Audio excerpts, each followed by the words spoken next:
Bueno, bienvenidos a la socialización de este trabajo que, como decía el maestro, tiene por nombre Análisis interpretativo de Itzhak Perlman en el tercer movimiento del concierto para violín en sol menor de Max Bruch y adaptación del Bambuco Bochicaneando de Luis Uribe Bueno.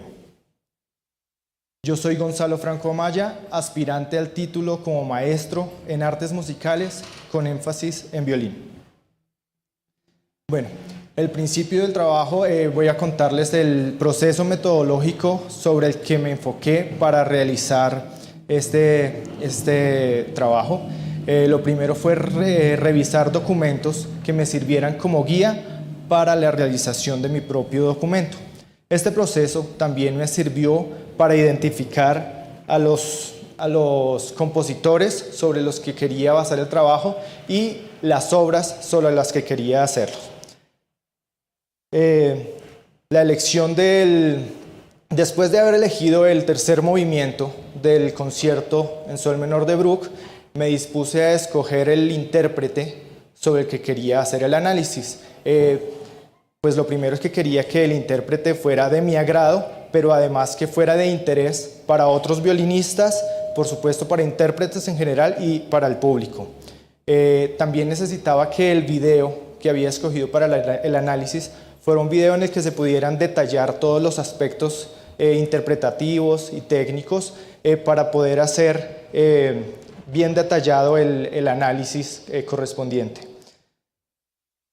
La elección del Bambuco Bochicaneando se dio después de escuchar muchos temas colombianos, de música colombiana, y de buscar que no tuvieran antecedentes para violín como instrumento principal en la melodía.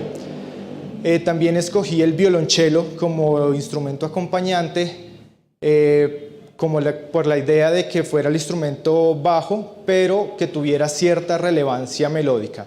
Asimismo, el acompañamiento creado por el tiple, por ser un instrumento típico colombiano que además hace parte del formato original del bambuco y porque me pareció que encajaba muy bien con los otros instrumentos. La adaptación del bambuco se dio después de analizar las obras y escuchar, y lo primero que hice, la adaptación de las dos obras, o el montaje de las dos obras. Primero empecé con el montaje del concierto de Bruch, pues por ser la obra más larga y más complicada técnicamente. Después el montaje del Bochicaneando se fue dando poco a poco mientras iba avanzando en la adaptación. Una vez terminada la adaptación escrita de la obra, le hice entrega de las partes a los músicos que me acompañarán hoy y después realizamos los ensayos correspondientes para esta presentación. Los objetivos propuestos para realizar este trabajo, por supuesto, realizar el análisis y la adaptación correspondiente a cada una de las obras y hacer el montaje tanto individual como grupal de las mismas. Investigar las posibilidades técnicas e interpretativas de cada una de las obras, las cuales se fueron resolviendo a medida que iba avanzando tanto en el análisis como en la adaptación. Realizar el análisis interpretativo del concierto, tratando de describir todos los detalles que fueran posibles observar en el video escogido.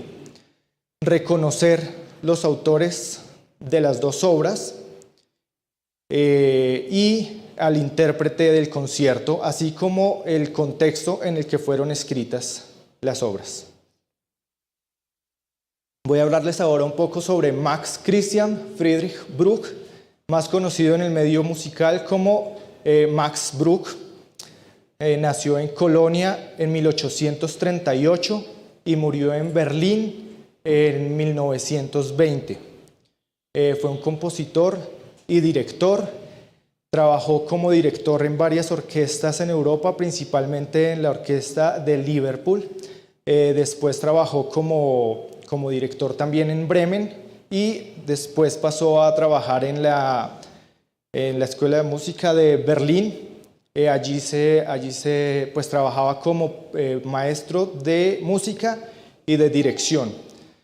A pesar de componer más de 400 obras, sus obras más reconocidas son la Fantasía Escocesa para violín y orquesta, el Kol Nidrei, que es una obra para violonchelo y orquesta basada en melodías hebreas, y por supuesto el Concierto en Sol menor de Bruch. Dentro de los conciertos más reconocidos en el romanticismo tenemos el Concierto en Re mayor de Beethoven, el Concierto en Re mayor también de Niccolò Paganini, Concierto en Mi menor de Mendelssohn, el Concierto en Re mayor de Brahms, Concierto en Re menor de Sibelius y el Concierto en Re mayor de Tchaikovsky. Por supuesto también el Concierto en Sol menor de Bach. Estos conciertos fueron reconocidos por su gran riqueza melódica y dificultad técnica y virtuosismo. Para hablarles específicamente del concierto de Max Bruch, bueno, este concierto fue escrito entre 1864 y 1866. Fue presentado al público por primera vez en abril de 1866 con Otto von Königslow como violinista y el mismo Bruch como director de la orquesta. Después este concierto fue revisado por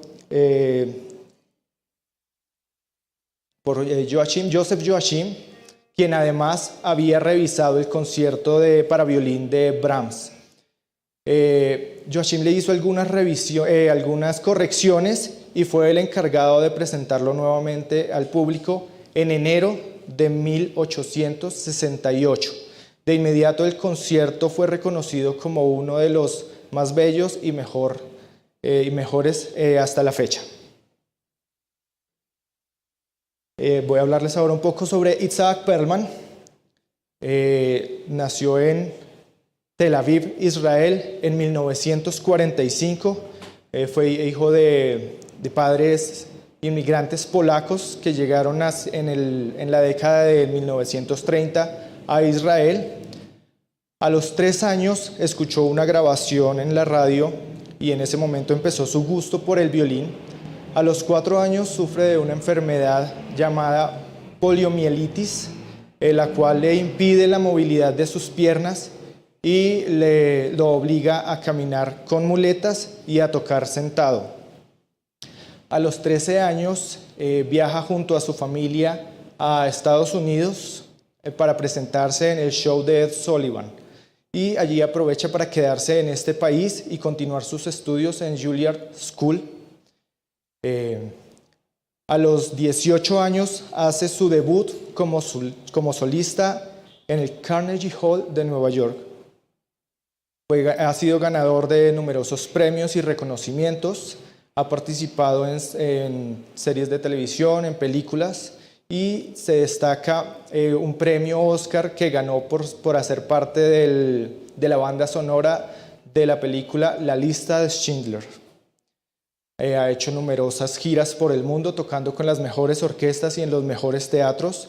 Ha sido también director de orquestas en el mundo y ha viajado también dictando clases magistrales a jóvenes estudiantes. Actualmente vive en Nueva York al lado de su esposa Toby, con quien fundó el Music Program, que consiste en brindar residencia de verano a jóvenes músicos.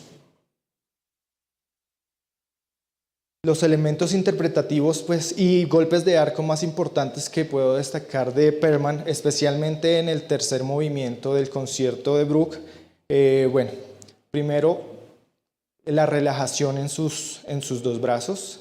En el brazo derecho se ve tan relajado que parece como si estuviera flotando. Realiza unos círculos en la mano que le permiten hacer los cambios de dirección del arco sin que se noten. También hace una flexión en los dedos que le permiten tener mayor control en las notas que ejecuta, incluso cuando hace todos los golpes de arco, y cuando hace staccato en una sola dirección del arco. En la mano izquierda pues se destaca la gran velocidad en la que puede ejecutar sus cambios de posición, gran cantidad de notas en muy poco tiempo, a gran velocidad. También su vibrato, que es un vibrato totalmente de muñeca y el cual lo hace muy amplio y controlado. Me llamó mucho la atención la forma en que ejecuta sus armónicos, que lo hace llegando desde las notas inferiores con un glissando ascendente, y esto le permite que la nota quede resonando aún después de soltar el arco o de sacar el arco de la cuerda y el dedo correspondiente. Bueno, ahora voy a hablarles específicamente sobre el análisis que realicé sobre el video de Perlman en el concierto. Pues la idea es hacer un resumen indicando algunos puntos claves, momentos de inflexión y de momentos en los que tengo que explicar algo de la interpretación o diferencias con la interpretación que yo mismo voy a hacer. El video lo tomé de la plataforma YouTube. En este video Perlman está siendo acompañado por la Orquesta Sinfónica de Tokio con el maestro Kazuyoshi Akajima, y la grabación corresponde a 1991. En este momento Perlman tiene 46 años, por lo cual está en lo más alto de su carrera.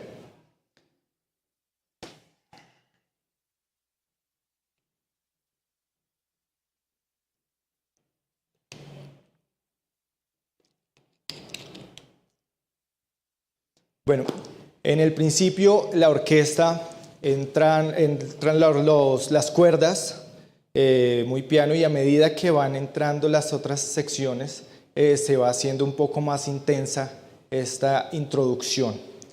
En el compás 19 entra el violín con un acorde en sol mayor fortísimo, y nos va mostrando la cabeza del tema principal, la cual ya nos había mostrado la orquesta en su introducción. En el compás 23 tenemos la primera diferencia respecto a la versión que yo hago. Son estas notas. En la interpretación de Perlman, él ejecuta simplemente las dos notas superiores, el fa sostenido y el re, mientras que la que yo hago las tres notas correspondientes al acorde. Yo toco una versión bueno, perdón, no recuerdo la versión que ejecuto, pero tiene algunas diferencias. De Menuhin, sí, gracias. De Menuhin, la versión que yo toco. Bueno, en el compás 27, una nueva entrada del sonista, similar a la primera, pero esta vez en la mayor. Se destacan en esta parte pues la calidad de la interpretación de Perlman, la calidad en los acordes, en las dobles cuerdas. Bueno, la letra B es una nueva entrada de la orquesta, similar a la primera, pero esta vez en do mayor. En el compás 5 de la letra B, nuevamente el violín con otra entrada similar, ahora en la menor. De esta letra B destaco el final de esta letra, en el que vienen unas dobles cuerdas, intervalos de tercera tocados por Perlman en staccato en la parte inferior del arco, en el talón, levantando un poco el arco, pero sin que se convierta el golpe en spiccato, sino marcando bien cada una de las notas en staccato. Hacia el final de esta parte vienen las décimas, las cuales Perlman las toca con primero y cuarto dedo, con la mano muy abierta, pero muy relajada. La letra C es una nueva intervención de la orquesta, mostrando el tema principal y con unas variaciones rítmicas y melódicas. La letra D es un llamado que hace la orquesta para la entrada del violín, un llamado en el fa sostenido con una floritura superior. Lo hace 2 veces en notas agudas y 2 veces en notas graves. En el tercer compás de la letra D entra nuevamente el violín con tresillos, arpegios y escalas. En el compás 88 encontré una falla en la interpretación o en las notas por parte de Perlman. La primera vez que lo vi no me di cuenta que había fallado en estas notas, pero cuando estaba haciendo el análisis estaba intentando identificar los dedos y las cosas que hacía, pero entonces no podía darme cuenta, entonces le bajé el tiempo al video, entonces me di cuenta que son unas notas, 3 o 4 notas que no salen, pero que en el siguiente segmento lo resuelve en un arpegio descendente y con gran claridad. La llegada a la letra E, bueno, esta es otra diferencia que tenemos, creo, con la versión. La letra E en la partitura aparece una blanca, pero Perlman ejecuta la nota durante todo el compás y de hecho continúa tocando con la orquesta. Desafortunadamente la imagen del video se va hacia el resto de la orquesta y no pude observar hasta qué punto exactamente toca y pues menos cómo lo hace. En el compás 115 es la entrada nuevamente del violín con una escala, todo el tiempo tocado en cuarta cuerda. Toda esta parte desde la letra E, la orquesta y el violín habían mostrado un nuevo tema que es muy lírico pero muy intenso. Entonces ya en esta nueva entrada del violín, esta parte es tocado totalmente en la cuarta cuerda, en la cual Perlman ejecuta con un vibrato muy amplio pero muy expresivo. También aparecen en esta letra E, por primera vez aparecen unos mapas armónicos, los cuales consisten en hacer un solo movimiento de la mano para ubicarla y poder hacer varias notas en varias cuerdas. Luego en la letra F vuelve la orquesta, nos está mostrando ahora la recapitulación de la obra, algunas variaciones melódicas para llevarnos un compás antes de la letra G, donde aparece otra escala muy rápida. En esta versión y en la versión que toca Perlman, la última nota de la escala es un Si en la primera cuerda. En la versión que yo toco, tengo el intervalo de tercera entre el Sol y el Si. Nuevamente el tema principal es presentado y después algunas variaciones rítmicas, arpegios, acordes, escalas, pues que por supuesto Perlman ejecuta brillantemente. La letra H nos muestra nuevamente el segundo tema, pero esta vez la orquesta lo hace en la tónica del concierto. La primera vez en la letra E lo había hecho en la dominante, que es Re mayor, y esta vez lo hace en Sol mayor. En el compás 9 entra nuevamente el solista, nuevamente con vibrato muy amplio y con gran lirismo melódico.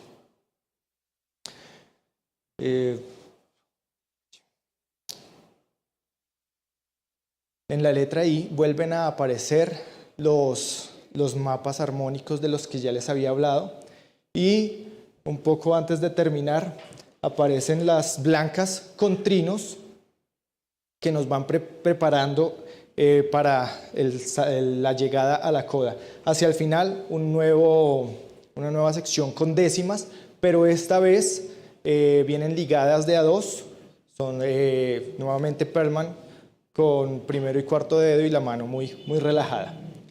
La letra K es la coda de la obra. En esta parte la orquesta y el violín nos muestran todo lo que nos habían mostrado en el principio de la obra melódicamente.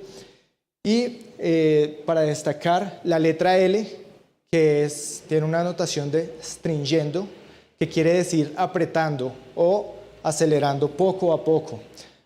Aunque Perlman no lo hace tan notorio aún, más bien mantiene el tiempo con el que venía tocando y hacia el final de este segmento hace un poco de retardando para pasar a una nueva sección que es una anotación nueva de apasionato. En esta parte son notas muy largas en las cuales Perlman toca con todo el arco.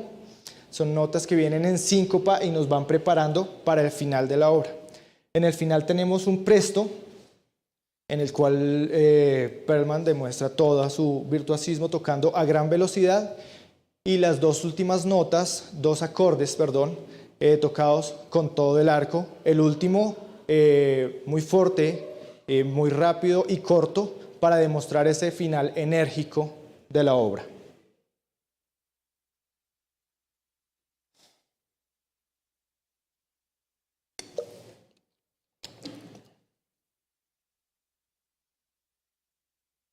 Bueno, continuamos ahora con Luis Uribe Bueno,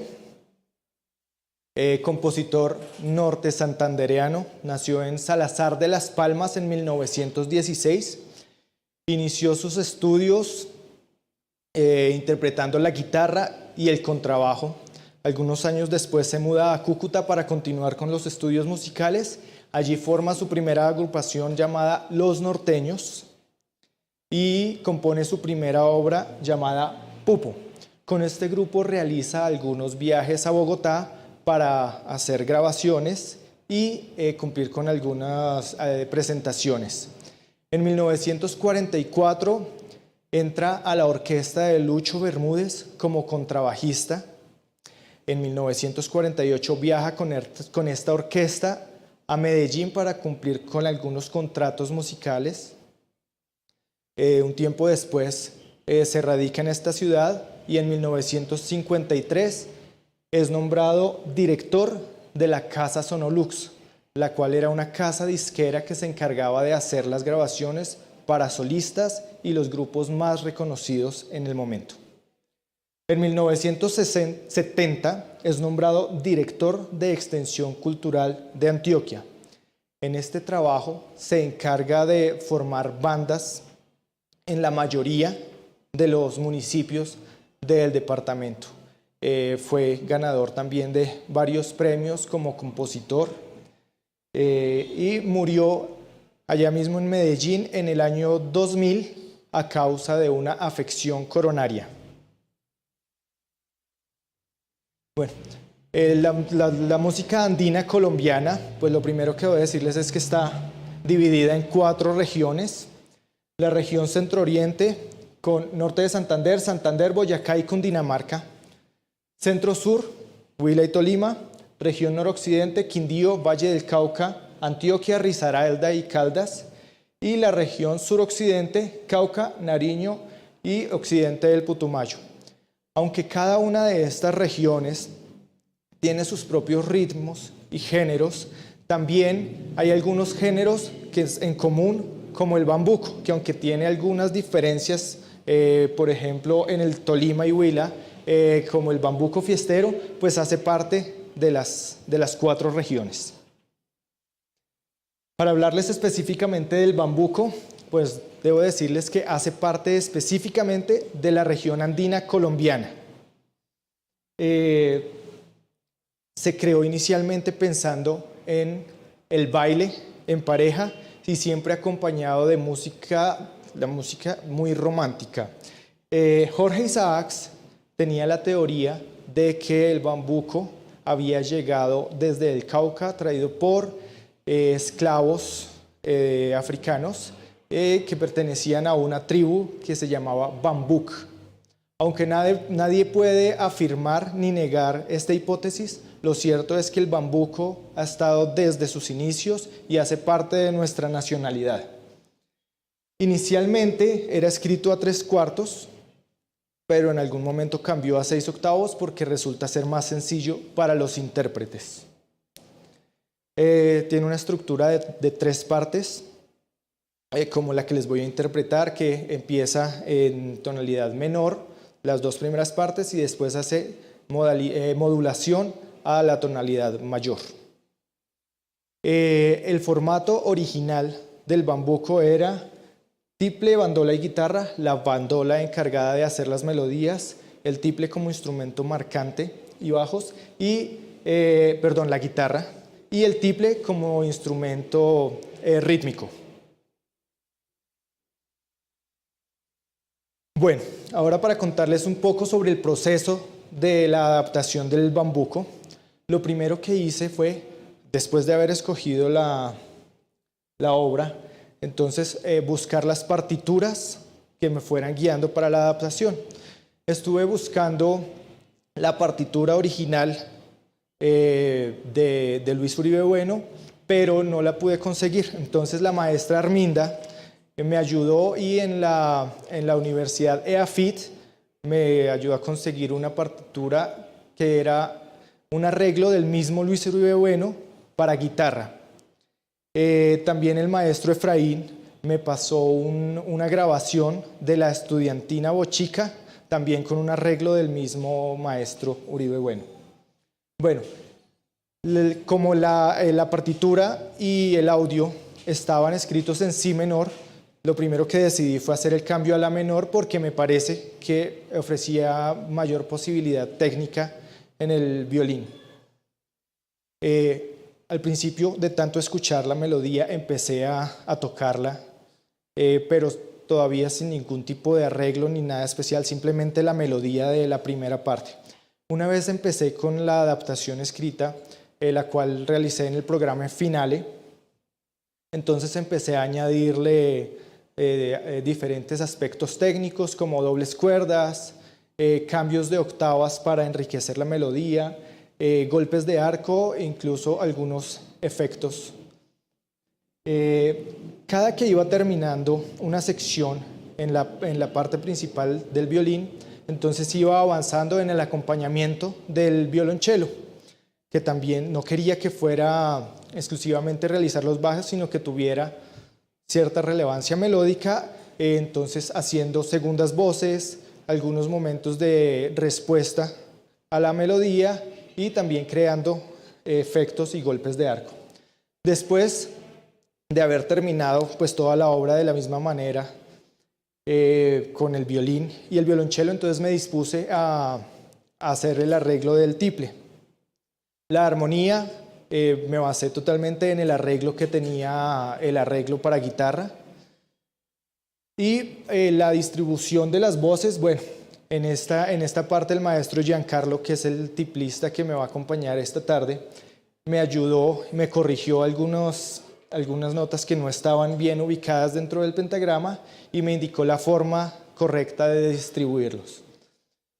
Una vez terminada la adaptación, entonces empecé a hacer algunos ensayos, pero primero individualmente o de forma uno a uno con cada uno de ellos. Entonces primero me encontré con el chelista, revisamos la obra, hice algunas correcciones, lo mismo con el tiplista y una vez pude ver que la obra funcionaba con ellos por separado, entonces organicé los ensayos con todo el grupo y para poderles presentar la obra que escucharán después.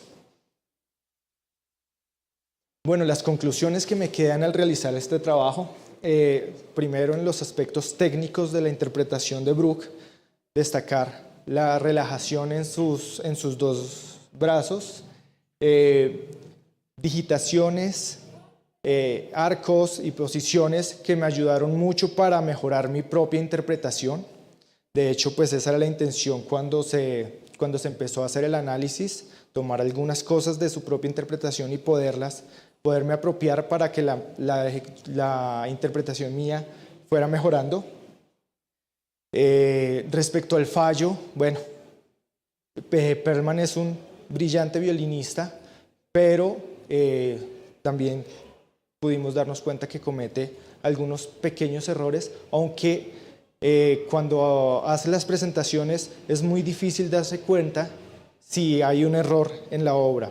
Lo importante es seguir adelante y que el público pues no note este fallo. Respecto a la adaptación, bueno, quiero decirles que es muy satisfactorio poder hacer un arreglo, adaptación o incluso componer obras y poderlas mostrar al público. Muy importante poder contar con músicos que nos puedan ir guiando para hacer las cosas correctas o hacer correcciones si es necesario. Bueno, para terminar con esta exposición, quisiera hablarles un poco de los anexos que puse en el trabajo de grado. Pues primero, la partitura del arreglo para guitarra del mismo maestro Uribe Bueno.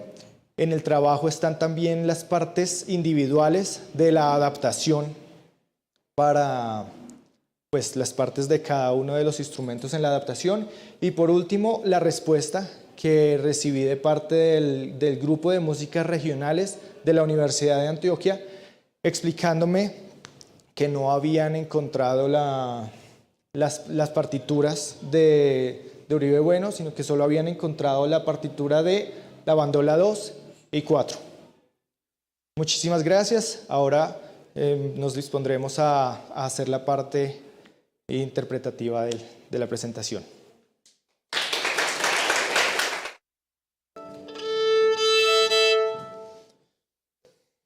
Bueno, quiero presentarles primero al pianista que me va a acompañar en esta tarde, el maestro Omar Ortiz.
Bueno, a continuación entonces vamos a presentarles la segunda parte del trabajo, la adaptación que realicé para el bambuco bochicaneando de Luis Uribe Bueno.